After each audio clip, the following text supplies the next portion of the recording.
These are the topics we're going to cover today. So why SNMP? What is SNMP? SNMP versions, OBIs, Ms, MBs, and then bandwidth. And then the piece of software we're going to use a lot today is PRGT. I'll explain why that is, particularly that software, which we're going to go through the install or the setup process. Importing the MIBs and then monitoring and a few really useful things. And I'm going to show you how to set this up on a Cisco SG series switch, a 350. The reasoning is that the 350 is a very common switch, but more it's just a baseline to give you some good tips and work from there. So rolling into it. So why SNMP? Well, when we are dealing with networks all the time, we have this hard problem where we're trying to solve things that are not really easy to grab or see. And SNMP is a tool that I found is quite useful, and I'll explain why that is. That's what we're going over now. But last week, or in the previous videos, we covered the packet stuff. So looking at those little finite bits of data that we want to do. And if you're looking at it, really, we did that previous one where we were looking at what the data is on the packet, right? But we now know how to see that bit of data, but realistically, we're also trying to look at this device, which you can also use packet tracing and that sort of stuff for Wireshark, but you want to look at the whole system. So what SNMP is it's a common protocol that allows or is set up for devices to send out a language that a general thing will understand. What I mean by general is in most software applications or products out there can read SNMP. And there are a lot of devices in the world that have SNMP built in. SNMP is Simple Networking Monitoring Protocol. It's basically a set of rules and how you implement this protocol and how you can use it and that sort of things. But in a broad term, it's a standard or a protocol, a method. And devices have SNMP functions on them sometimes, and then they have base level stuff like ping and those sort of things. Things we'll detail a bit later.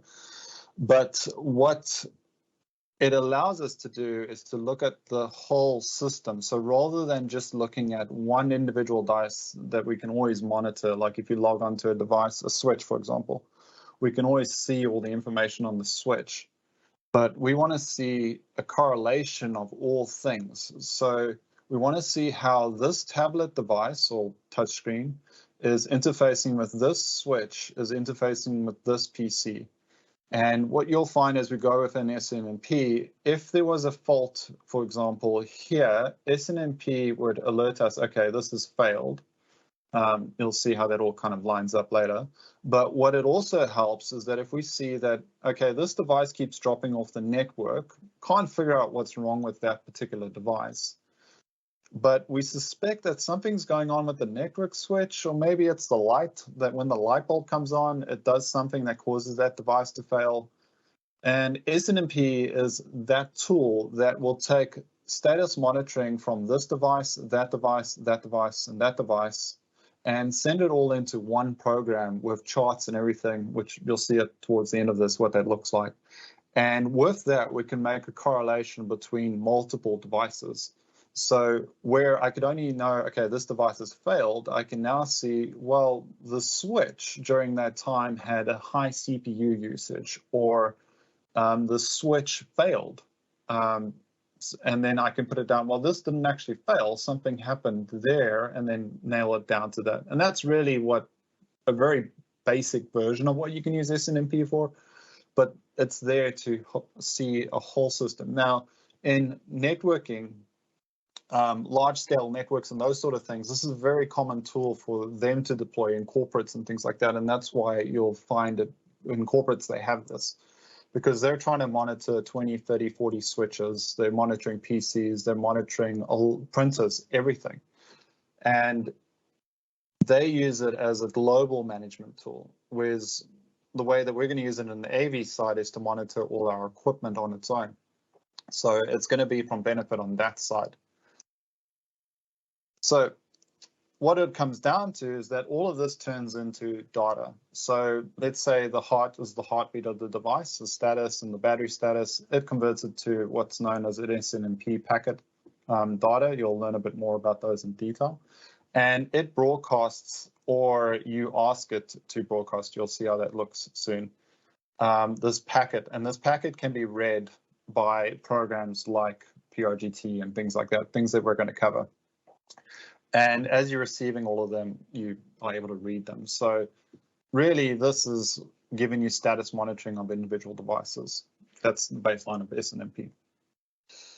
So there is a very simplified thing that makes up an SNMP packet. And on a device, it's called an OID, an object identifier. So what an object identifier is that if you have a switch port, it will have this ID, which is the OID, and it'll be basically almost like an IP address. It's an address to that specific thing that you want to monitor. So if I want to monitor the bandwidth of a port on a switch, it has this long string that is that monitoring thing. That's known as an OID. So when you're trying to find additional features and things like that that you want to add on to your SNMP monitoring and stuff, the specific thing you're looking for is an OID. That is the address of that specific thing that you want to monitor on that switch. So that's monitoring we'll use bandwidth as the example, but if you're monitoring the bandwidth. Then you get MIB, which is Management Information Base. What that is, and the reason there is a triangle here, is that it's a collection of all these OIDs. So you might say, well, I don't want to import 10,000 OIDs to monitor a switch. And some switches will have very, very high numbers of OIDs, for example. You just want to import one thing that has all of it, and that's an MIB. MIB is a database of all of these things, and you'll see how that gets implemented and we work with it. But that's essentially holds all the information. So right now, what we understand is that SNMP packets have got OIDs inside them, and they get transmitted from the device. And then when we want to import all of those things into our configuration, that is an MIB. Now, this is what an MIB looks like. The specific one that we're looking at is SPSI, AMX, MX devices. And we're looking at here on the side, this is just a snapshot of some of it, but it comes in a text format most of the time, the basic versions do. And you'll see there's an address there. That is the OID. And as we break it down, I'll use this top one here because it's much more readable to you, I'm sure. This OID here, that's the address for it. So you'll still have an IP address for the device, but the OID is the actual ID for this one particular thing. And this one particular thing we're looking at here is video stream number. So when an SNMP collects this data, this specific address here, it's going to collect the video stream number from the SPSI unit. And that probably puts it more into correlation of what I'm referring to by the OIDs and also the MIBs. And you can see there's a collection of them. There's more than just one little thing within these MIBs. There's quite a bit. And every product will have a different identifier that's unique for that. You can read into this much more. Part of this is the manufacturer's code and et cetera, and then a chunk of it is the information about this string that you're trying to subscribe to. As we move forward, next thing you need to know is that in SNMP, there are different versions. So if you start approaching IT guys and you ask them, can you please enable SNMP for me? They're going to ask you which version do you want to implement or which version do you need. Now, it's the standards that it applies to it. So SNMP version 1 is the first version that you got. Then SNMP version 2 came out, and then SNMP 3. The reality of it is that there is a very large part that we need to understand about the differences between them. SNMP version 1 is the original basic form.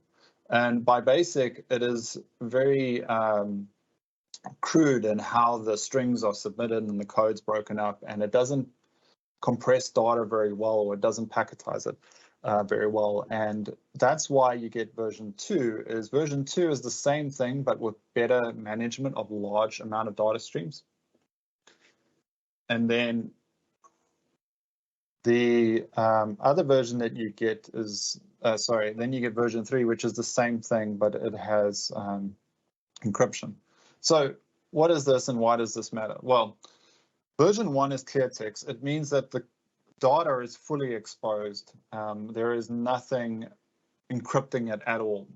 Now, this won't sound like much. Just now you're going to learn about reasoning why that is, but it means that you can read the data. In other words, if I open up Wireshark and I was to read the packet on a version 1, I can see everything. I can read every single detail there is, including the codes and that sort of stuff. Now, again, it won't sound like much. I'll explain later.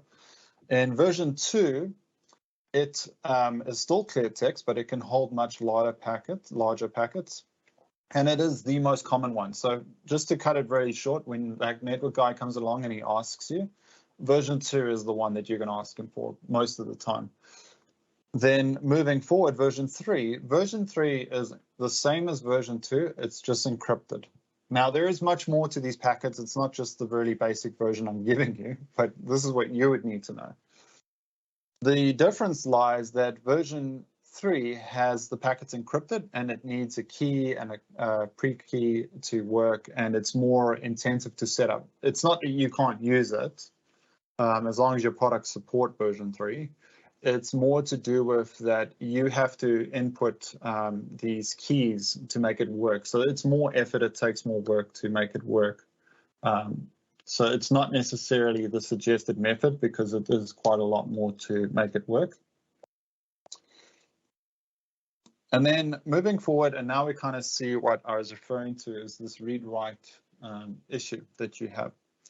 So when you set up an SNMP, you have to define whether you're just going to read the packets. In other words, I'm just interpreting the data and I'm going to read it. And then there's another version called read-write. Read-write allows you to obviously read the packets. In other words, you can read the data and the information. But write allows you to send commands back to the switch to trigger things. In a very simplistic version, it's basically what is used for network automation. Is a very light version of this. But you can actually tell a switch to reboot through SNMP, or you can switch ports on and off and those sort of things. And that's the write commands. Now, it's useful from a networking engineer's perspective, but in terms of your day-to-day, you wouldn't really use it. Though it's good to know because this is actually the reason why that encryption matters. Think of it this way. If I was using the version 2 that we discussed previously, and I don't have my data encrypted, if someone was to able to access that data, they could send write commands to switches. You can even write the config files to switches, and they would be able to write what they want onto the switch and control it. So version 3 is great because it's that encrypted, and that's why it's more common on like a corporate, very serious corporate network. Now, from an AV network, you won't need it because you're probably plugging into your own network. It's not exposed to the internet, and you're not as worried as some people might be. But that's the differences between them. So when you have the right permissions enabled, it will enable those kind of capabilities. And when we get to the switch configuration, I'll show you where that particular thing is. Next thing that we're going to get asked is community strings. So with SNMP version 1 and SNMP version 2, there are these community strings that you have to put in. And what they are is an identifier. It's a user group, if you will. And you get typical ones are called public and private. Again, when we get to the switch configuration, you'll see this straight away, but just making aware as we're going through SNMP. The generally you could call this whatever you want, admin, Joe's Burger Shop down the road, whatever you want. And it's just an identifier that when your SNMP monitoring software requests something, it logs in with this user group. And this user group will have certain permissions or things available for it to use. So these communities is that. Now you can create different ones. In other words, you can have a public and a private, or Joe's Soap and Joe's Bob. and it's just a user group. And then if there's a community string, it's a password for these groups. So sometimes you have to set up passwords for these, in other words, protect the data. The reason it doesn't get this function on version 3 is that version 3 has got pre-keys. In other words, when you set it up, you're going to get given a code by the setup process, and that's what you have to input on the other side, and that's what it accepts. Now, moving on to the next, poll versus trap. So with a poll versus a trap, this is how the data is captured. Now, with that, when you do a poll, you're requesting the data. So what that means is that my SNMP system goes, can I please have this? And then it sends the packet across. So we say, hey, I want this data, a get command, if you're familiar with programming. And then you will go get the data, and then it will send the data, right? What that means is that a poll is only going to request and then receive. In other words, the device, this device here, is not constantly sending that data. So that's polling. It's really obvious if you do AV programming. Whereas a trap will always send the data by itself. So this is two different methods that SNMP can work, is polling and trapping. The big difference is that with polling, you're relying on your switch or, sorry, your SNMP device program to request the data, and then you get the status. And the trap is constantly transmitting. You can kind of see it depends where you want the workload to be and so forth. And you don't normally actually get to define these things. It's just understanding the way the traffic moves on your network. Moving from there, these are the elements of SNMP. You get a device. The device is SNMP capable, so it's the one that's transmitting. You get an OID, so that's that information that gets derived from the device, or the device transmits, or polls, traps and polls. You get an agent. Now, this is where it starts becoming more interesting. Is an agent is a deployment of some sort of device on site, or it can be, for example, a Raspberry Pi. This is a very basic version of it. Or it can be a server or something, but it's a gateway, basically. An agent is when you deploy a device that will collect the data. So when you install the software on your laptop and it completely runs on your laptop, the agent and the managed device, NMS, is on the same device. But you can actually deploy agents on site and then have the managed device sit in the cloud or be at your office's premises, but you would have to have a connection between the two. So what we learn here is an SNMP agent is just the collection of data, and the managed device NMS is actually the device that captures all that data and puts it to use. That gives you the portal display that you see. So these are really the elements of what you're getting within SNMP.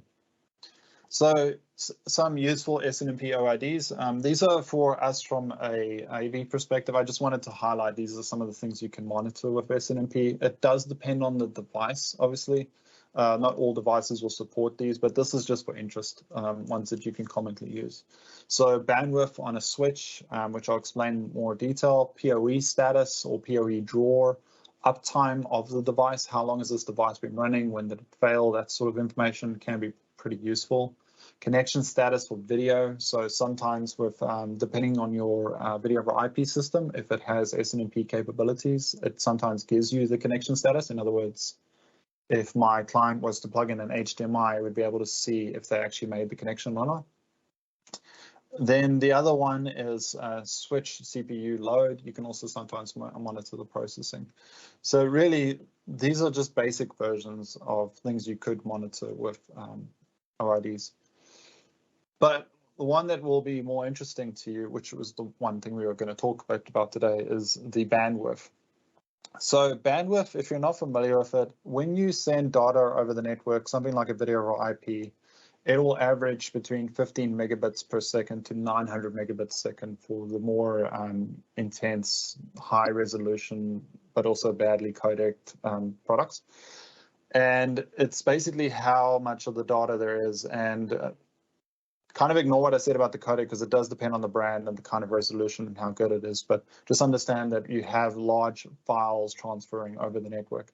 And this illustration, I really like it because it shows you like this one stream is going to be one chunk of data, and then you'll have some others that come through. To put it into context, your switch operates on, let's say, 1 gigabit per second. That 1 gigabit per second is the max amount of data that can come through that port at that time, that 1 second. So if I was to pump 2 900 megabit streams, I'd be sitting at 1.8 gigabits, and that would create a problem. But bandwidth is defining that. How much data can you input through the port? So when you're looking at 100 megabit ports, that's their limit. They can only take 100 megabits. And when you're looking at like 1 gigabit, that's the limit. So just for interest, Dante, if you were streaming 64 channels of audio, it would be 74 megabits per second. And you can see the context difference between the two, right? But moving over, this is kind of what bandwidth is useful to be aware of, is that on a network that is not entirely your AV network, let's say it's a corporate network or it's mixed with other things, you need to bear in mind the reality that the network has other stuff on it. It's not just you. So in short, if you're thinking of it, let's say I've got Wi-Fi. Wi-Fi has data on it, right? It's constantly transmitting packets of some nature, and it's using bandwidth. And if you have your video over IP, Wi-Fi, other devices on the network, that all collects a chunk of data and it's going to fill up the connection. So what we have to always remember is that what is the switch capable of? Well, 1 gig. So as long as I don't exceed the 1 gig, it'll be fine. But if you have other things on the network that can only handle 100 megs and you're outputting 1 gig into that, those ports generally crash or they will run into issues. Or more importantly, you get packet drop. When we get to the last session of all of this, you will see what I mean by that. But the point with bandwidth is it's something we don't pay enough attention to sometimes when we have network issues, is we forget that there is traffic and there's only so much available bandwidth, and we could have a lot of devices on the network transmit a lot of data and it could flood that port. And that port will either drop packets or it will crash or something will happen. We're very used to the idea that we plug and go. There's a lot more going on in the switch than we sometimes allow it to be. So SNMP is a way that you can monitor this. And now I'm going to show you guys that particular example with a very badly implemented multicast example. So moving on, we're now going to look at PRGT Setup, importing MIBs and monitoring options worth knowing, bandwidth, etc. So giving you the actual examples. So moving forward, I'm going to just hop over to PRGT to show you guys what that looks like. Now, I do realize that I said I would show you the installation process of PRGT, but the reality of it is that it takes quite a while to install. And I don't think any of you want to sit here for 15 minutes watching a little bar move. So I will upload a separate video that is the install part of it, whereas this is going to look at the setup part and explain those little bits of the PRG section for you. So looking into PRGT, what we have is this console. So you're generally introduced with this. It gives you some basic information that's quite interesting. One of those being that I can see I have a few devices, some warnings and those sort of things. And in particular, I can see status of devices. Now, navigating straight to what I need is I can just go here to devices. And I can see all my devices on the network. Now, I've got a very small setup here. I have an SG350 with 2 video over IP encoders and 2 Dante devices and this Cisco switch.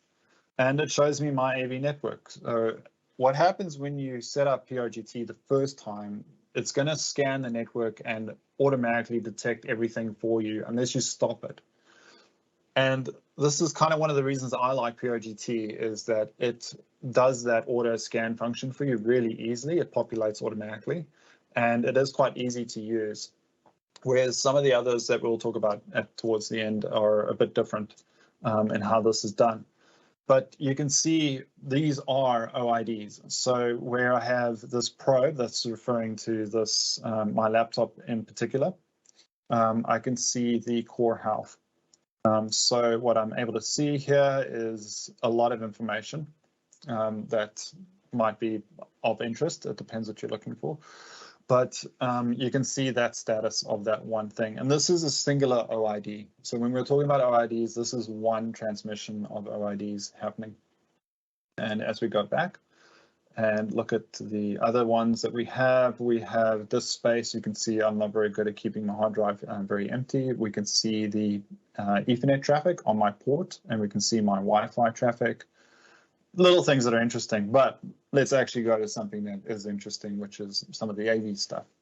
So I have a DSP. It is a Blue 806 that's sitting here.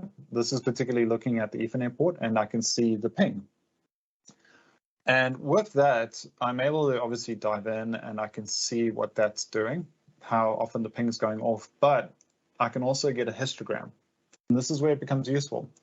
So obviously, I've only started it up today, but I would be able to see the history of that DSP as it's been running on the network with ping. Now, ping is useful because what ping allows you to see is the traffic, or more importantly, how is the traffic affecting the latency on my port?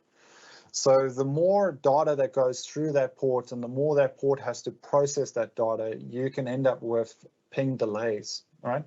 The example there is that if my port is struggling, it's going to delay packets, my ping is going to be delayed, and I would see that delay. The reason I'm referring to ping and not going into like bandwidth or any other fancy monitoring is that 99% of the devices that you're going to get on the network, they're going to have ping capability.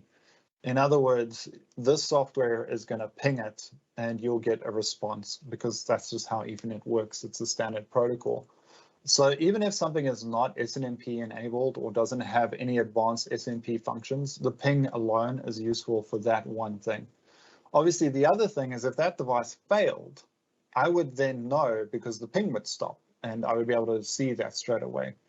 Now, the other thing to be aware of with all of this SNMP stuff is that a lot of these programs have got SMS capability or email capability if you set them up. In other words, they will email you or text you if something goes wrong and you'll know about it straight away.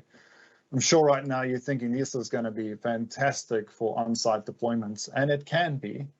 We use it as a troubleshooting tool, and you can deploy it on-site to monitor your client stuff if you wanted to.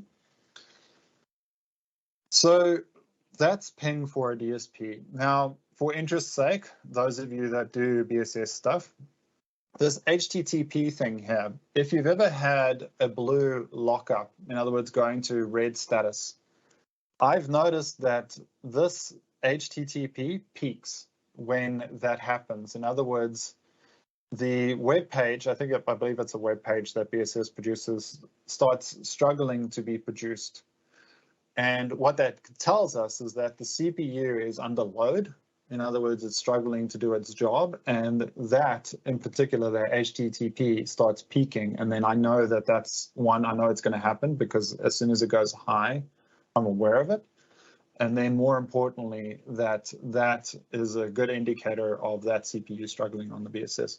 So even though this DSP doesn't have SNMP capabilities, I've found ways that I can use this by monitoring what happens and when. That's for interest if you are in the BSS space. Now, moving on to the encoder and decoder, you'll notice there's not a whole lot of information here, and you'll see that this is going to get expanded when I add it. But on here, I can see the ping, I can see SLA information, I can see the uptime. So if I wanted to be aware of how long has this been working, if something's gone wrong, I can see all of that. And then likewise for the Dante and so forth, I can see a bit of information. But no, going down here to the switch, you'll see that I've got these red warnings. Now, nothing's wrong.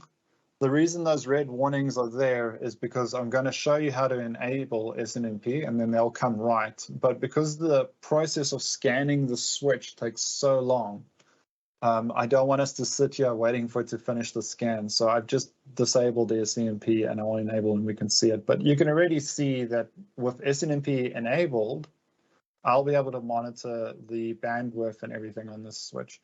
So just as an example, if I go into this one port, which is port 6, I can see here how much traffic I had during that time, upwards of 780 megs. This is my video over IP encoder in particular.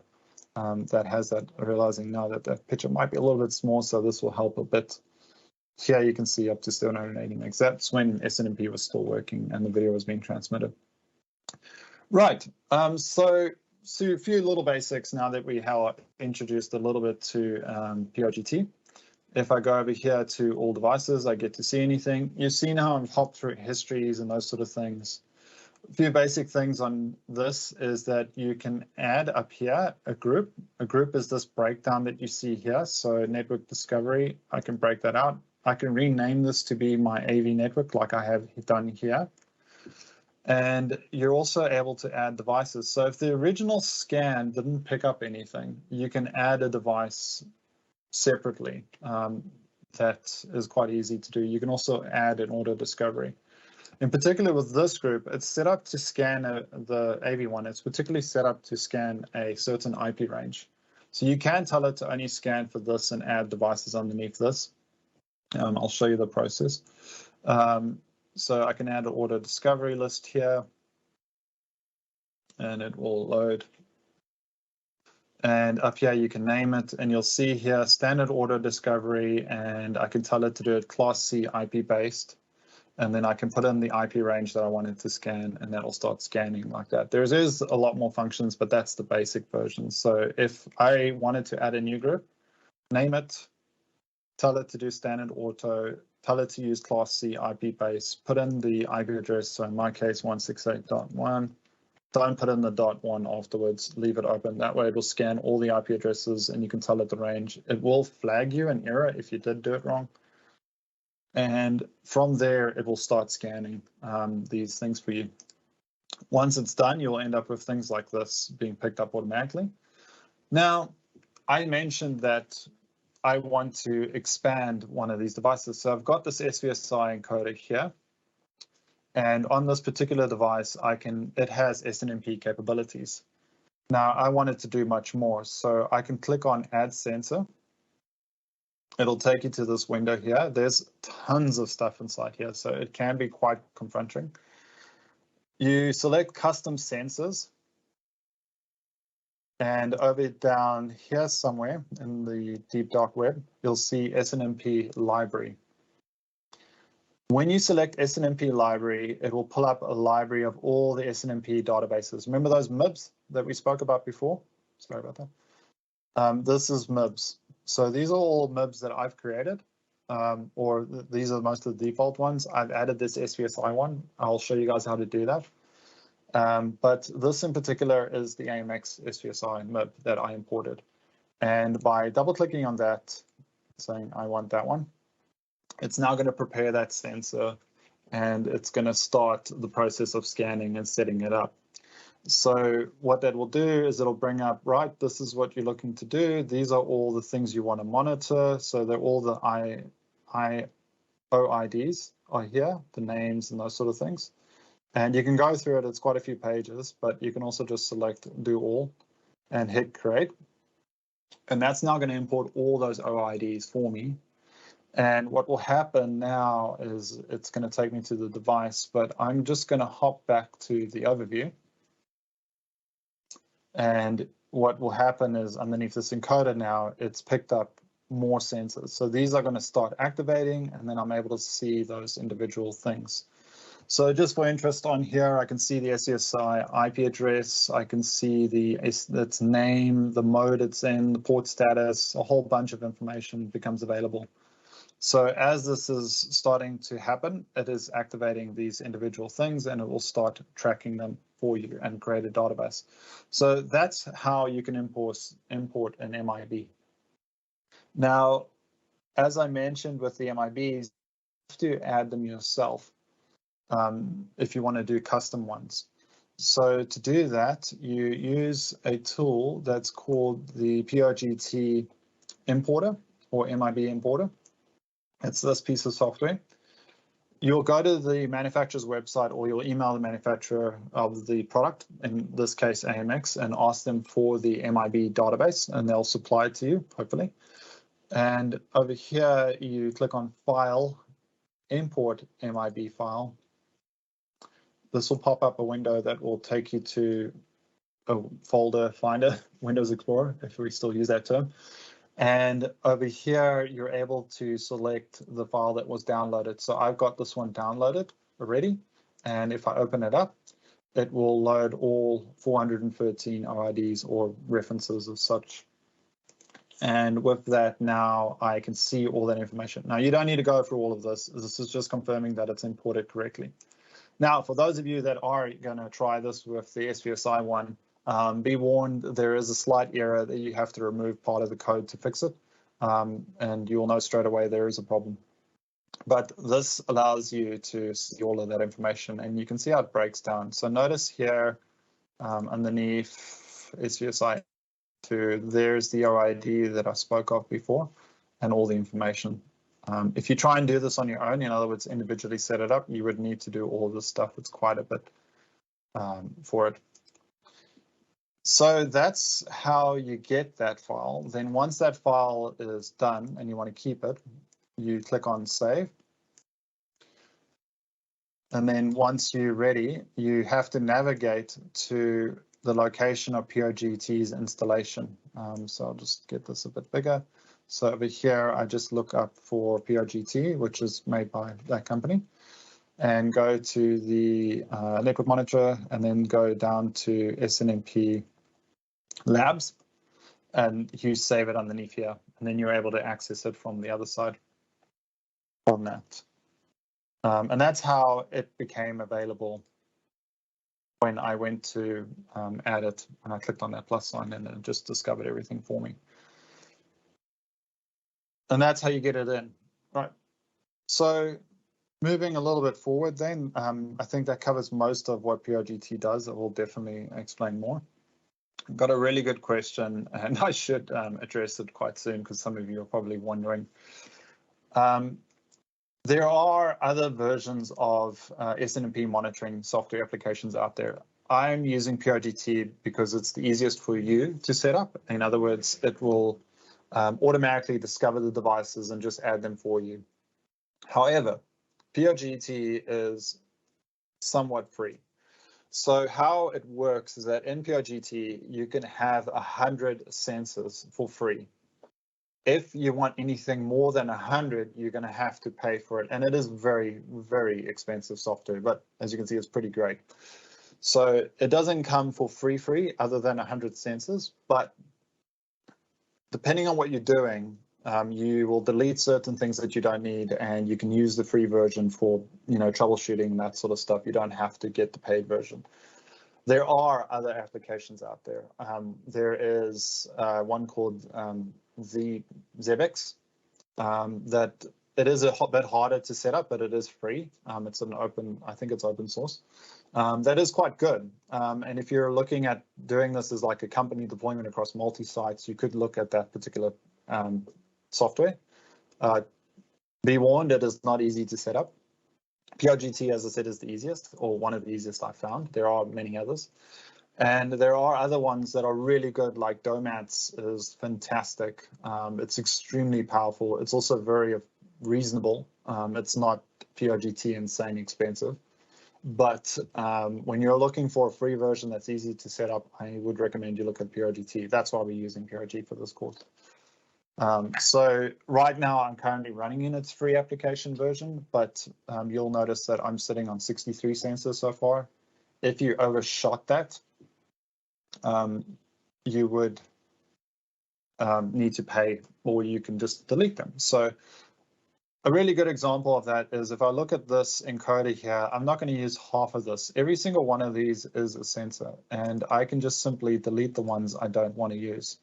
So simply right click and delete out the ones you're not going to use, and you'll drop your count of sensors. So I'd suggest that if you are going to use the free version, just pick what you want to use and delete what you're not going to use, and try and stay underneath that 100 mark, and then it won't cost you too much to use this. I'm all for paying for the license. If you're going to use it properly, you should look towards doing that. Then further to this, we have the other things that's useful to know up here is you get these down warnings and those sort of things.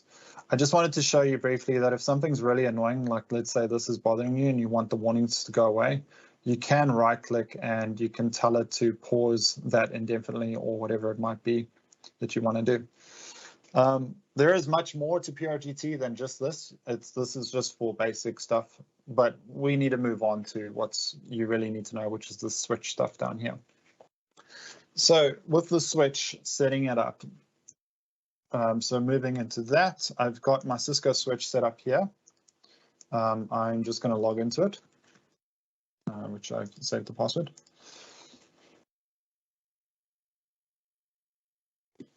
Now I'm going to zoom in. Hopefully this doesn't break the graphics too much.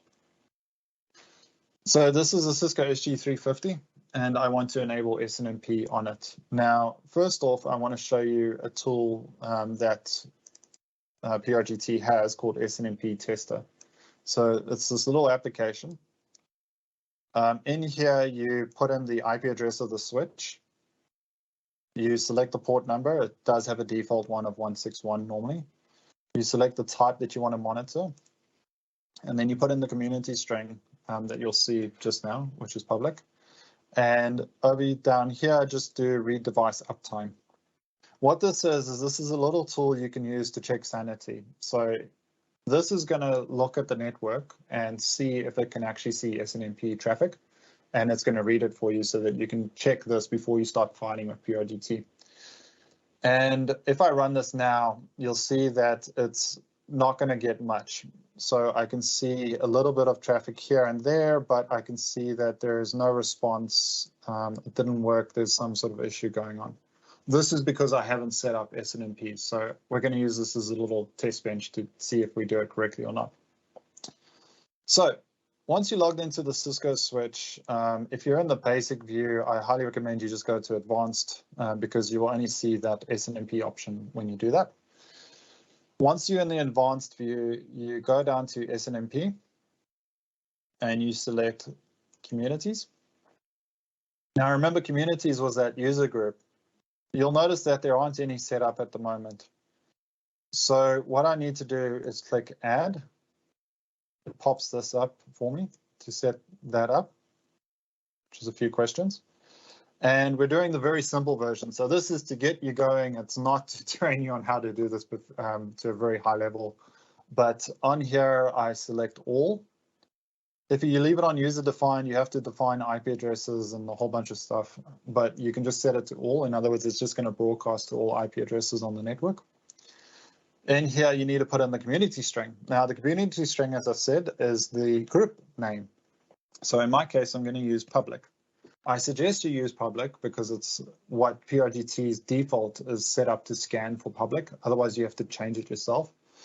And I learned today that this is cap sensitive. So do not use a capital P. PRGT is set up for lowercase. So stick to public as in all lowercase.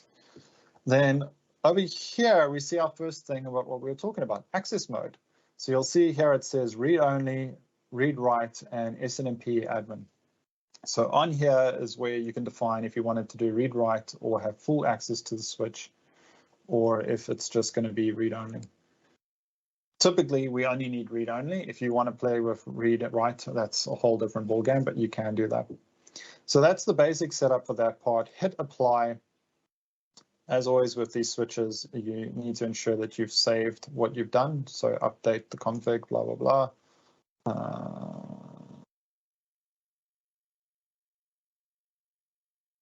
Running config. Oh, right.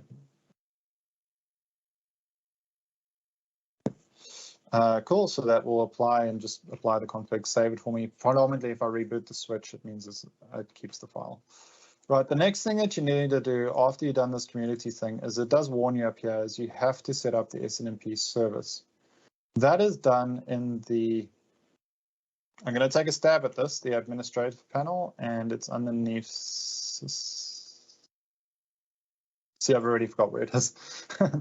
It is easiest to just go to status and statistics, and you'll see system summary, and you'll see down here SNMP service is disabled. Now, I'm just going to confirm that for you guys to see if you get stuck, you can test this. If I run this now, in other words, I'm looking for the SNMP. Again, it's going to say not working, right? However, if I go here and I'm underneath that system summary, hit edit, it'll take me to the right page, enable, click apply, and it's now functioning. We can test that. Start.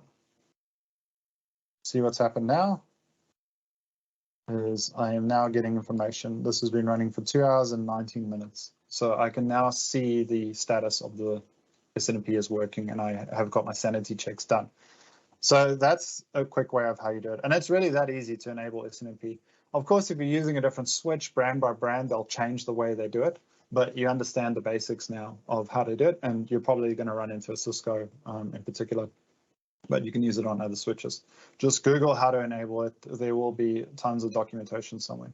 So now that SNMP is running, we'll see that we still have all these errors. And what I need to do is just run the auto discovery process just to get them all to liven up again. And then eventually that's going to come right, and it's going to give me my status. At least I hope so. And then I'll be able to monitor those ports in particular. Notice how they're starting to come online. And already we can see here on gigabit port 6, I've got that much data transfer going through. And we're going to start on that one. So we're now just going to look at a practical example of this SNMP stuff. So on the gigabit port, we can see the amount of traffic that's currently going through there is not very much. What I want to do is show you guys traffic. So I'm going over to my SVSI unit. I'm going to enable the video feed and start transmitting video. What will happen is that this data is now going to get updated because it's going to start transmitting actual data. I'm just using these page hops to refresh. And I will eventually end up with traffic going through that port. So scrolling down, notice there 193 megabits. So I now have data going through there, and I can trace the amount of bandwidth I'm using on that particular port. So for the video over IP and that sort of stuff, this is great because you're able to now see that these two are linked. In other words, it's transmitting between the two of those. So what I will inevitably see is the data moving from the one to the other. In other words, this port's going to start picking up with data as it starts receiving the video file. See, it starts picking up. It's getting there. Right, so that's a really nice example of where it can be used. But let's look at how we can use this as a fault finding tool. So beyond watching packets and that sort of stuff, you'll notice that all the other ports on the switch are running fairly low. But I'm going to cause a problem. Now, bear with me because I've tested this and I could forget exactly how I did this. But I'm going to disable bridge multicast filtering on the switch. And I'm going to remove my forwarding control. What this is going to do is it's going to simulate a switch that does not have any multicast control on it. And what we're going to see is the havoc that this will cause. Everybody needs a little bit of drama. This will be worthwhile, hopefully. And then as things start getting worse, which I can already start seeing, notice this, that device has fallen off the network. And then you'll start noticing the DSP has fallen off the network. This is because these particular devices have only got 100 meg ports, and they're connected onto the switch. So some of these ports now, you'll see here number 6, which is that port. We're still running very high data. If I go into gigabit 1, you'll see the amount of data has lifted up a lot, 99 megabits at this point, and it'll climb higher and higher. So as a really, why is that useful, is that if you do video over IP and you find that you're not sure if the, are you flooding the network with, because IGMP is not enabled or those sort of things, this tool is now telling me that exactly. I can see the amount of data that's busy pumping through, where it's going, and I know now that these ports are being flooded purely because of that. So if I look at port 4, which is my DSP's Dante port, I can see that that's flood. It's struggling, right? And that's because that video frame with no multicast management enabled, no IGMP or anything management, is now going to every port on my switch. And this is a really easy way that I can identify that problem straight away. It will get worse and worse. So over time, you'll see I'm getting alarms, alerts, everything's going bad because this is causing a problem. So that port now is up at 780 megs. So there's a really useful way that you can do that. You'll notice that gigabit 1 is only hitting 99 and gigabit 5 99. That is because the devices that are connected to those ports are limited, only 100 megs. So in short, they're flooding. The really good example of that is this device 1. I've lost the ping, I've lost all status. That's because of that.